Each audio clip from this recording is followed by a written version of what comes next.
I grew up with just my mom, three aunts, and two grandparents. I didn't have a dad. So I think growing up, I didn't really know what a father figure was like. I didn't know what having a strong male role model looked like. And I think subconsciously, maybe I was looking to fill that void. As I started dating, I may have been looking for someone who could fulfill that role as someone who can, be kind of like a father figure, who can provide, who can take care of me. I met this person, and in the beginning, everything was just so perfect. This person was absolutely charming, seemed to be head over heels in love with me, and was willing to provide everything that I wanted and treated me like a princess. That's how he got me hooked. And then a few weeks into our relationship, things started happening that were different somehow. When I started questioning him, his demeanor would start changing, and he would become verbally abusive. And then this night came when we went out, and we had a good time, and we came back home. He asked me to do something, and I didn't. And out of nowhere, I got a punch in my face. I couldn't believe what happened. And as I was trying to process what happened, he punched me again. And again. Threw me on the floor and pinned me with his body. He proceeded to just do this nonstop. As I was begging with every chance I had for him to stop. He proceeded to grab my hair and bang my head on the floor. I blacked out so many times. And as I kept asking him, begging him to stop, he smiled wider. And he demanded that I beg him some more, which I did. And with more begging, he hit me harder. He choked me to the point that I stopped breathing. I eventually got him to get off of me because I agreed to everything he said, and I just wanted to not make him any more upset. And when he got off of me, I got up just enough to run downstairs. I think by the grace of God I got out of there, because I honestly did not have the strength to fight him. Life as I knew it completely crumbled in one night. I had worked so hard to build a life for myself that I could be proud of. And I was looking to have someone that I can rely on and trust and love, have a family with. And all I had left at the end of that night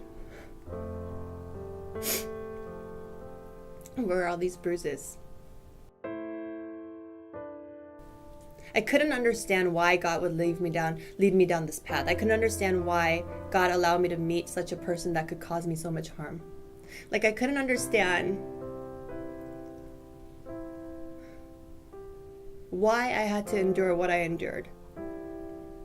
It wasn't for months before I started understanding a part of the answer as to why did I have to meet him in this life.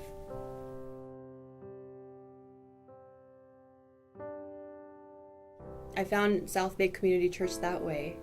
I was looking for a small group with people my own age, and I was looking for an opportunity to really confide in people who believed the same things I did and had the same values that I did.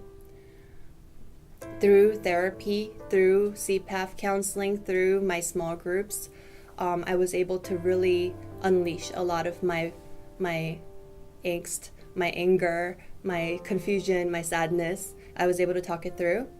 There was one guy in particular in one of my small groups. His name was Matt. I call him Matty. And he was the shyest one in the group of like 5 or 6. For the first 6 months, I'm sure he was asking a lot of questions as to who this girl is, because I was a hot mess. I was crying, or I was laughing hysterically, or I didn't shower in 3 days and came in like grungy clothes, and like, I was just weird. After about 6 months of being in the same group, we started dating, going out once a week to eat food somewhere, and just talk. my grandpa was like my dad, and I thought he'd be around forever because I stuck to him like a glue. Like when I was a kid, I would follow him around everywhere. But recently, he became very sick, and he was in the hospital, and I could see that he wasn't doing well. And then I knew from what doctors said that he didn't have a lot of time left. I was always a little hesitant about his faith because although he went to church, sometimes it's all through the actions. I never quite knew if he was truly a believer. So one day in my Korean, I told Grandpa that I understood he was hurting a lot. And I didn't want him to hurt anymore.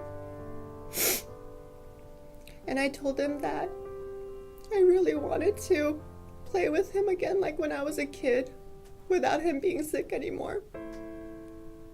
But the only way we could do that is if he were in heaven.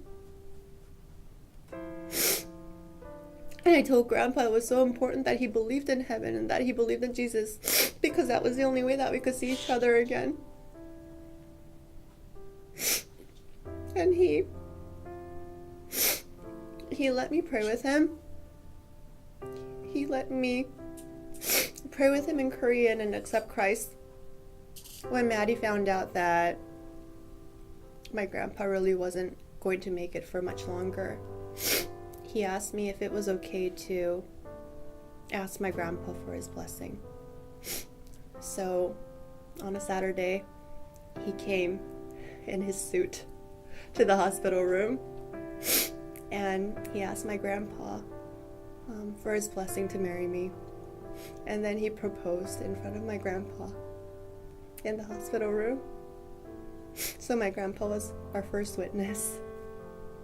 And then he passed away after that, the next day.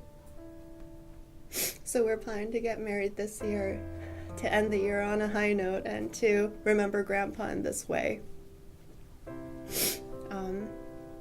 So I know my grandpa's okay now, and I know he's not hurting anymore, and I know he's waiting and he's watching, and I'm going to have that time to play with him again in heaven.